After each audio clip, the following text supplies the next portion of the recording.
Ja, god morgen. Da vil vi sammen til morgen og tilbe Herren. Jeg husker om at vi kunne slå opp i Johannes kapittel 4 i morgen.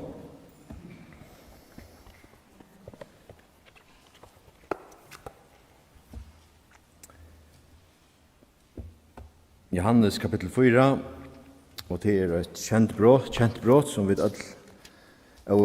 har hørt om, og det er om disse kvinnerne som møter Jesus ved Sikarsbron, og vi kjenner frasagna hvordan Jesus møter disse kvinnerne og spyr om, og det kommer så i samtalen, og her er Jesus og bjør henne å drekke, og hvordan skal du kunne gjøre meg noe å drekke hvis du ikke har noe å dreie etter vattnet opp ur som brunnen om vi?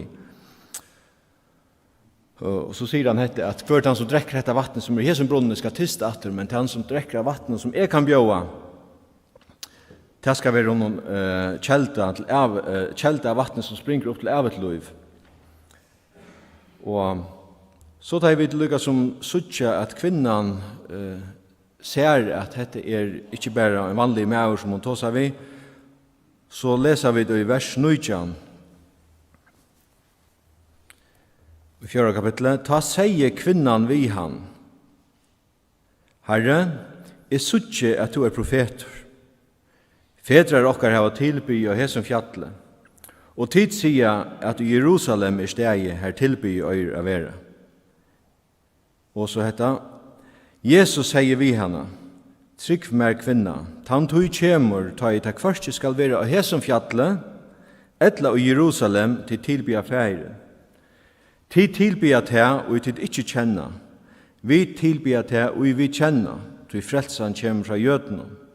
Og så verset som vi hukser særlig om, men tan tog kjemur, og er nu. Ta henne sånn og tilbyarar, skulle tilbya feiren, og i anda og sannløyga, tog det er slukar tilbyarar feiren vil hava. Og så hvis det er en og i 4. Petersbrevet kapittel 2, 4. Petersbrevet kapittel 2, vers 4,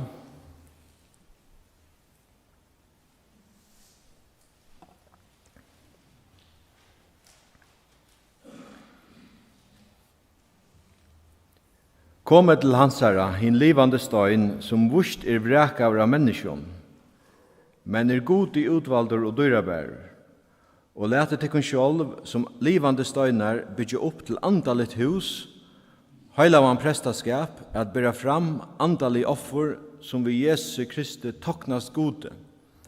Vi er nere i vers 9 stendet såleis, men tid er utvalgt at, konglige prestaskaper, høylo tjau, ognar folk, for at tid skulle kunngjøre dikter hansara som kallar i tikkun ur myskron inn i underfotla ljósut.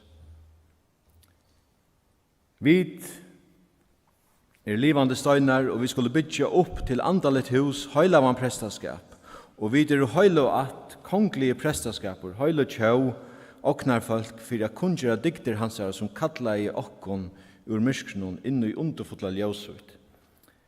Hetta opplevde kvinna vid Sikarsbron. Vi leser så 17 i Johannes kapittel 4 at hendan konan, hon fer faktisk åpenbæra alt det her, og fer så og sier hikk for ni har funnet. Og jeg har hukset synder om meg til at vi må være væralde, hver ønstakker av oss. Det er øyelig kjøtt at vi fattler i religiøsitet, i øysten. Det kan være nær som helst og hver som helst. Vi tar øyelig kjøtt ved at, og det ligger nok til mennesker, tjåk, at vi tar øyelig kjøtt ved at fattler i venner, og disse vennerne, det kan være gode, de må ikke misskilja med at han hatt, det er godt at sette seg nekka fire. Men ta i vänarna bliva till innehåll. Ta vi ett öliga kött till att det blir till en religiositet och innehållet som vi verkligen kommer samman om fer ut och ta blir vänarna som blir innehållet. Jag är så glad för i morgon med det långt och sunt om två salmar eller två sanger, kör om blåa, vi har sunt flera men tar inte andra crouch om blåa och så blåa som vi då har sunt om båtarna för upp. Detta verkligen det som vi kommer samman om i morgon. Kvärt ber Jesus och minnast ta i hans för från lärsvännen sin. Han sätter kärlek efter sig som minner oss av blå hansar. Dyra bara blå hansar. Og breie som minner oss av likam hansar. Hetta det som kvinnan vid Sikarsbron upplevde. Hon upplevde en kolvelting. Hon upplevde å få et nytt liv. To som kommet inn som er Guds barn, to har opplevd å finne et nytt liv fra Jesus. Og jøkken Jesus blå. Og det tog vi der kom sammen i morgen til å minnes dette som Jesus har vunnet oss. Nå, hvis vi hittar etter brotten som jeg leser opp i Johannes kapittel 4, her i Jesus, hva røyner Jesus å gjøre her på vi kvinnerna? Kvinnan kommer til Jesus og ser at han er en profet. Og hva har hun lintet til å gjøre, som jeg også selv har lintet til å gjøre? Og finner meg ikke ut. Da det kommer til antallig, kristelig, eller hva vi kallar det, vi festar det av noen ting. Det gjør det kvinnan. Hun sier vi Jesus, tid sier at det var tilby i Jerusalem, vi tilby av fjallene. Hva sier Jesus vi henne? Han teker tilbyarna vekk fra støven. Men han tog kjemur og nu, ta i henne sånn og tilbyrar, skulle tilbya feiren og i anda og sannløk. Tog det slukar tilbyrar feiren vil hava. Han nevner ikke om Jerusalem eller fjall. Han nevner at tilbyarne som god for å hava samfunnet vi, tar som i anda og sannløk. Hva det for samfunnet som vi da finner da vi kommer til trygg av Jesus Kristus? Jeg tykker at det samfunnet som øyne for å fikk da vi kom inn i dette ljøse som vi sett i Kristi Jesus. Til her og vi som tryggvande, som bøtten Guds får styrke okkara, til løndarmali og styrke okkara som bøtten Guds, om vi veksa, om vi nær til Gud, til her tar vi i samfunnet vi han. Og til personligt. Jeg kan ikke hava samfunnet vi Gud fire sånn min. Jeg kan ikke hava samfunnet vi Gud fire koner min. Sjálvande i en familie her i settur som høtte, skal jeg røyne av fjolke så at alt kunne få et samfunnet vi god. Men det personligt. Til arbeidin tjak for en åndsdøkken av okkon at søtja feir. Og til hetta som der sånn og tilbjørne som Jesus også teker fram her i Johannes kapittel 4. At vi også skilja grøtt hva det mestjer og hva det Så at vi også kunne verja okkon og være værhalde for alle de som kommer inn og kan teka plass fra hese tilbjørne samfunnet vi god. Det det nøka og Satan vil bråta nyer til en godspattene, så det samfunnet tja tøy vi god. Således var det også vi gamle paktene. Da vi lesa Gustav i gamla Sottmalan, da vi lesa i 3 Mosebok, så lesa vi om hvordan prestene var. En prestor, han skulle være røyner av 8. Han skulle være av 8 Arons. Men vi leser i 3 Mosebok, kapittel 21-22, at verda neka som av 8 Aron, altså en mavor, som bär ett lyte, så kunde han ikke være prester.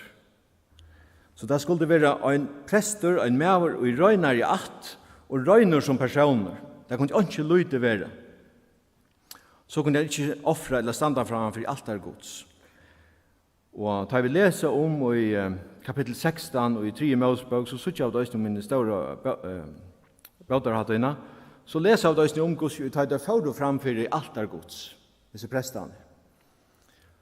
Prestene tar våre utvalder, nøya, da skulle det røyner. Hetta var det var valder til. Prestene skulle ha en røyna eldpann.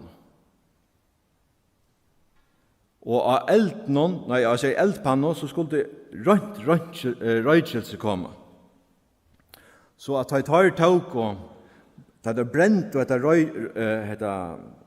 røykelse, det får inn for alt er gods, så at det er en gøy engine som skulle stå opp og fjæla nøye seg inn i ut i aller heiligste, det skulle alt være utvalgt og det skulle være røynt. Vi leser om i 3 Mosebok om 2 skiner Arons. Det leser jeg om i 3 Mosebok, vi får ikke lese det, men det er i 2 og halvt. Det er i 3 Mosebok kapittel 2. Jeg kan lese første 3 versen her. Men 2 av sonen Aron, Nadab og Abihu, bør hver sine eldpanno. Altså eldpannen her som vi snakker i vet ikke noe. Låt du gløver ut her, og låt du røykes av gløverne, og bør framfyr i Asjon herrans, og så heter fremmandan eld, som han ikke på hei givet ham om. Og så synes jeg hvordan alvorlig det er, ta ikke ut eldur fra Asjon herrans, og øttetar så tar døye for i Asjon herrans. Hetta viser okken av hvordan er det samfunnet, og for høylaver er som god er, og hvordan god er sett fyrkibane, hvordan i samfunnet at de gamle paktene skulle fære fram. Nå vid i morgen, vi kunne være glede til å vite under nøyene. Vi kunne, og vi hava sunnkje 2 salmer sanger om blåe som rønser oss, og det er det som vi er. Vi er ødel rønser. Vi er og røyn. Det som vi snakker om vi Aron, om vi ser som er røyner og lytaleise. Vi er og lytaleise i egen gods, til vi er og røyn og Kristus er blå. Og vi er og prester, ikke som Aron, som bare var Arons att. Nei, vi låser i 4 Petersbrevet at vi er ødel som er kommet til Jesus Kristus. Vi er ødel prester. Vi har ødel bøgnløyes etgångt. Og vi har også lyset i morgen, det ble lyset om hvordan vi forhånd i skrattnøye, og vi finner ødel etgångt inn i det aller høyligste. Vi som er rønt seg i Kristus er blå. Og vi er ødel prester. Vi må være røyn fra synden okkara, og til vi det blå Kristus er. Og tog vi gjør prester for gode, så at vi kunne komme fram for alt der. Men vi da vi verlig av oss. Her vi er verlig fengat. Livet er som om at er ferdig innfyrir Asjongods dagliga. Du skiljer er til, og her vi er da i hova, så trykk vi er at er òsne livet mot liv samsværande. Og vi da finner ikke alt dette av Guds større nøye. At vi leta det være så rønt som i høver møvelet, og alt det som fjøtrar og pjøjok. Det kan være alt med til himmel, det kan også være gode ting som så.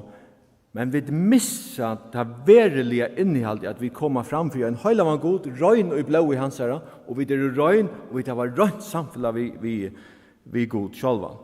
Og alle religiositeter som hva hender vi i religiositet? Det er ofte til at vi skulle sette okken og i stedet tjatøy som tilbyr. Og så blir det sånn religiositeter som kommer han i stedet for alt det som vi velger å komme sammen om. Og det som jeg husker om i hesføren til blå Kristus. Vi er kommet sammen om helt enkelt noen minner. Minner som skulle minne okken og frelse okker. Nøye gods da i han for oppa krossen at dodja for okken. Han gav sitt likam, kan man säga. Det blev hongt upp av krossen. Og blå hans fleit av krossen fyrir okk. Det var mynt i som minnen någon her. Først for jeg var av morgenmøtet, det var jeg 18 år gammal.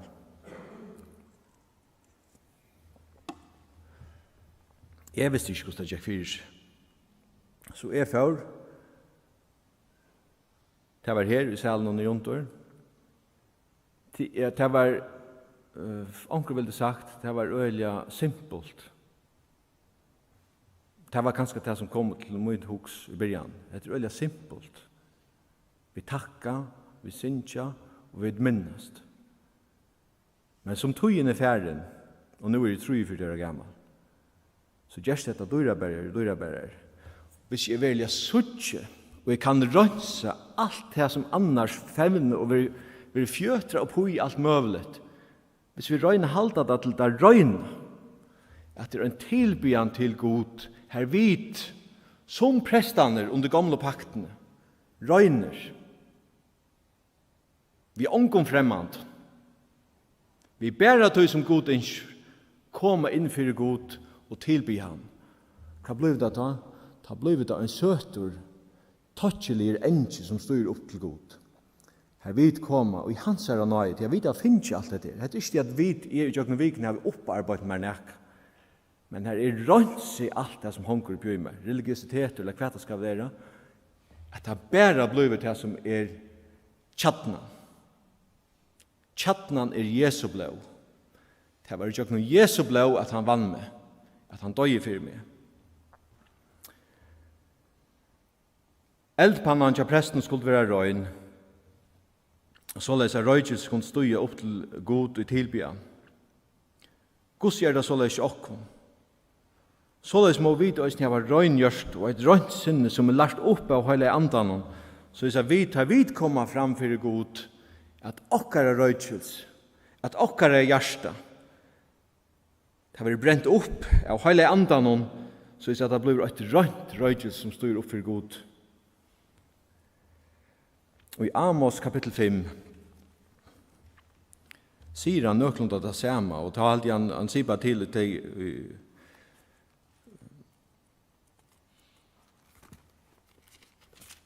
i Amos kapittel 5 og vers 4 sier Amos såleis: «Til så sier Herren vi hus Israels, søkje med så skulle ditt liva, løyti ikkje til Betel, færi ikkje til Gilgal, og gengje ikkje iver til Bersheba.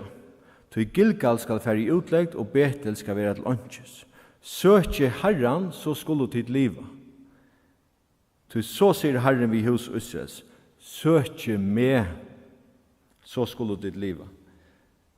Nå, vid Betel, Gilgal og Bersheba var alt stød som øynekvar gjøte kjent.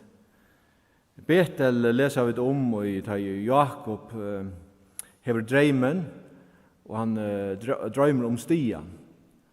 Og ta leser vi om i 1.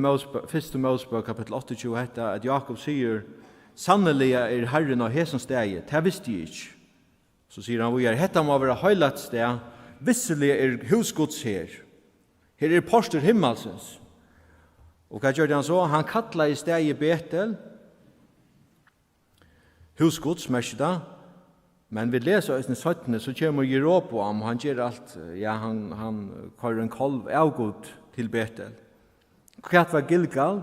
Gilgal var steg i Israelsfolk kommer inn i et lova i landet, og Josva løyer folk inn i et lova i landet, og tar der teka, lykka som et lova i landet etter lyft om gods, så her var det Gilgal som en base, kan man si. Det var her det først fikk og grøye av en lova i landet. Det var Gilgal. Og Bersheba var så her i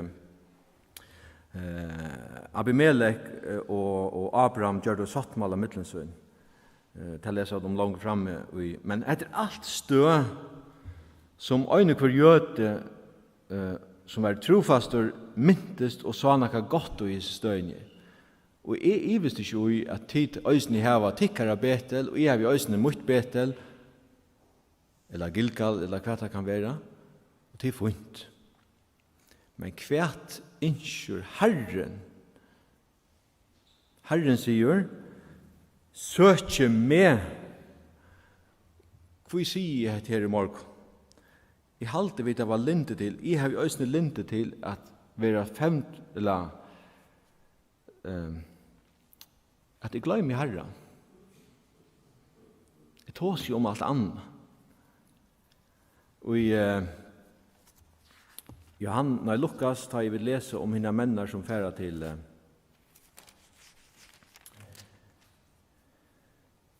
Emmaus, så leser jeg dette.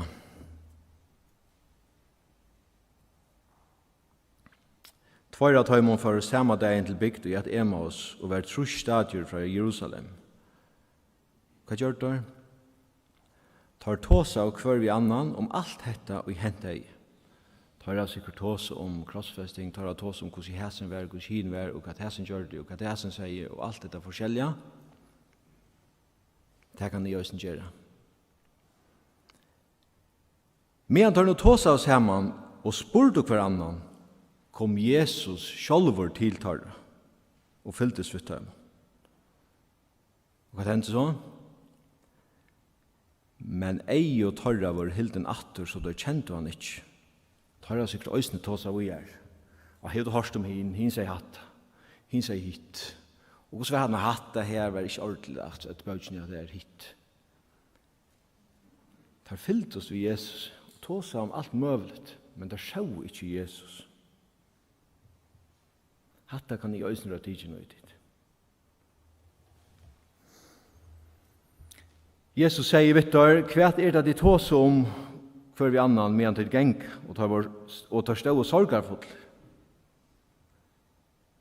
Men, så stender langt nere i vers 20. Han byrjar nu fra Moses og fra öllum profeten og utleie fyrtøymon til som i öllum skriften var sagt om han. Som tar narskaust bygdene og tar for til, og han latt som han atleis er langer, ta var der nøtter tar han og søtt og ver ikke åkon, til det lyr at kvöldi og dæver hattler, ta for han inna at vera ikke tøymon. Ta han sett til bors, vitt tøymon, tog han brei, sikna i og breite og gav tøym det.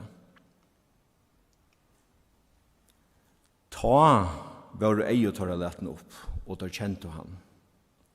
Men så kvarv han tøymon ur sjøen, tar søtt og hver i annan, brann ikke hjertet i oss. Tar han tala i vi oss av vennen og let oss opp skriften her. Det var fylst vi Jesus, tar han sikkert hos om alle møvelige ting, om ting som er andalig. Det så ikke Jesus. Vi er kallet til et samfunn vi Jesus tid. Jesus ble hongter av krossen for vi kunne ha samfunn vi han. Og det her tar vi da samfunnet vi han, og suttja hos vi døyra bare videre deg, eller videre griven vi hånden av krossen til et nytt liv. Og vi drar oss opp til et nytt liv, sammen vi hånden, og vi da finner hele andre hans her inne i oss. Til her vi får styrke oss. Men det sikker til vi holdt i oss at vi har øyla linte til at fettla og religiøsitet. Det er en milde form, eller jeg vet ikke hvordan man kan kalla det, om man kan kalla det religiøsitet. Men når vi får ta som ting og hett og hatta som høyrer til Jesus Kristus. Men vi søtter ikke Jesus Kristus. Så er bøn min for åkken ødel at vi søtter Jesus Kristus. Han gonger vi åkken dit. Og i det. Tåsa vi om eller tåsa vi Jesus. Det er en anmenning til meg sjálva. Vi søtter det ofte i skriftene dit. Det er alle tøyene. Da Elisa kom jeg ofte etter av 17. kongabok kapittel 6. Da Elisa hjelper Israelskonj til at arameer skulle herje av Israel. Og arameer skiljer ikke til at hver ferie og der skulle lykke som fengt Israelskonj, så slipper han undan. Og kvitt det var til at det var en godsmauer som heter Lisa, som var i Israel, som sier alltid konsten, du måtte ikke være her og her. Og det hendte ikke bare øynene, det hendte flere fyr. Og så får han spørre, hva hender det til den arameiske kongren? Jo, det er en godsmauer som er her. Funnet vi for etter honom. Det han som avværer. Og så det at vi leser disse hendingene, at tar komme og han i dåtan, Elisa, sammen med tennarsyn, og tar komme og tar kringsetta dåtan. Og han som først ut til tennar, han blir her i benchen. Han ser den stora arameiska herren rundt om, og nu det ute vi oss. Han leiper inn til Elisa, og hva skulle vi gjøre? Ta fer Elisa utvinnom, og han bier til herren, let eio hans her opp. Akkurat som lærersvennerne som var ved til Emmaus, herren ber let eio torra opp. Så ber Elisa om at eiene tja som tænaren skulle lette opp, og hva sa han? Han sa fjallet fullt av eldhesten og eldvoknen. Tid hettet han god og har vunnet oss, og som bergest vi oss. Og vi kunne godt være motfallen akkurat som tænaren, til at vi halte at fortjenden til så iverveldende, og vi standa til å tepa. Men det ikke sjølvestid. Han god som har vunnet okken han som sikrer. Han har veldjer eldvåknar. Hva sa Elisa og i Elias før fra honom? Da kom en eldvåknar tauka. Det var en fullständig 100% verløg i løyven til Elisa at dette var en god som vi ikke ordentlig velja suttja, men let eiene tjåken opp så vi suttja etter. Det ber han om tjåsen til henne. Hei det vært så i morgen at Gud kunne lete mye eie opp. Så at jeg ikke bare tar seg om og fettelig i religiøsitet og ferdig tar seg om alt det som vi ikke skulle ta seg om, men jeg suttje Jesus verlig. Og samfunnet mot vi hans er veldig verilig. Så det ble en veriløg i tjeneren om tja Elisa, da han sa hvordan her er Guds vær her. Og hva gjør det så? God blinda i egene tja sånne arameiske her, noen tar løtt og tar for inn i Samaria. Hette han god ut av ditt.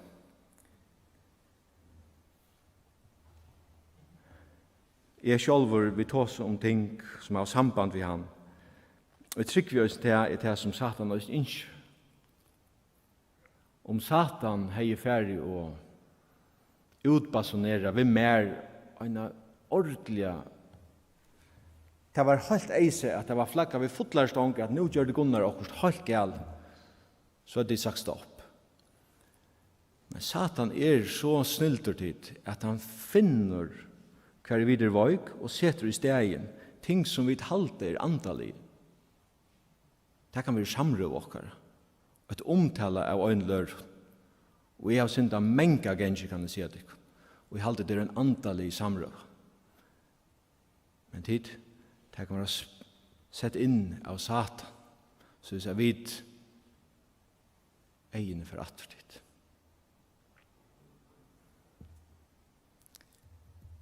Måtte det være så løs at vi som hett, og jeg trykker vi til oss tog at Jesus har sett en minnesmålte inn reglulige. At da vi kommer sammen, så gjør vi akkurat som Arons prester, da vi tar for inn for det aller høyligste.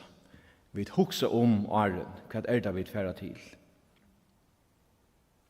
Vi og høyligast, vi og prester. Da vi kommer sammen, her var vi rønsa eldpanna. Her var vi rønsa røykjels. Kommer vi det ikke vi fremmand og eld, så det viser vi at samfunnet okkar, og det har vi også en sann og jøgn ødelig i årene siden jeg var 18 år gammel, kom sammen om at det kommer etter røykjelsen som styr opp, og det blir god and, og det tar vi for oppbyggt atter, til vi da har haft samfunnet vi herre, og vi da finner styrke, og vi da har særverlige.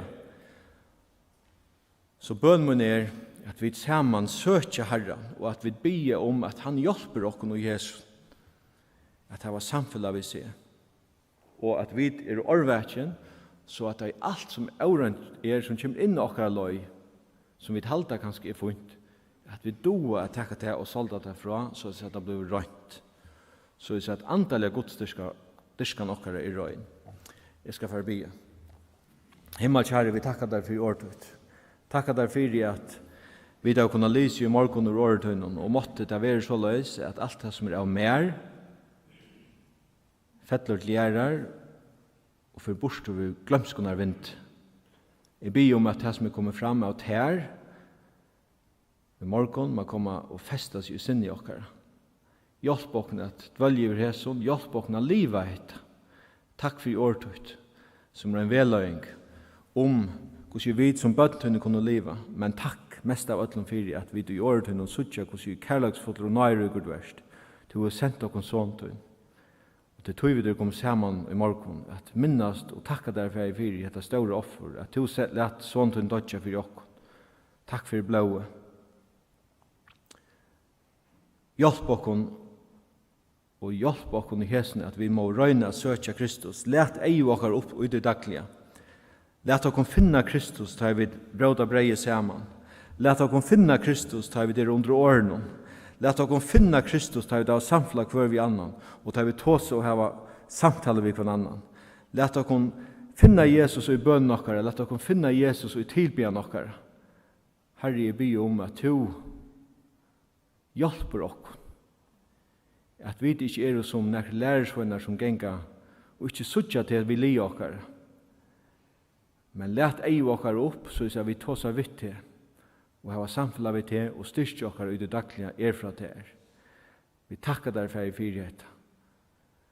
Vi takkar der for i fyrighet at dette stender okken opp i kommande vik. Hjelp om og i det i morgen, at byrja dæmoen vi har søkja til og be om at du måste lete ei munn opp. Vi ber for sundagsskolan som vi takka der for alle familjer som sender bøtsynne og be om at du viskar i sundagsskolelæren. Heilig ante, be om at du gjev dem år fra ter, så bøten få av 20 år og at du skalt vinna teg, at teg skulle suttja Synna støvo, fortapt utan Jesus, men i djøkna Jesus Kristus vi trygg hva han kunne bli frelst. Sikna til sundagsskolen. Vi ber for Jesus deg, ber for Jesus samkommo, vi tjå okkon, og lett tevera mitt i middel okkon, og lett okkon etkjennast av ter, og samfleie vi til i Jesu navn, amen.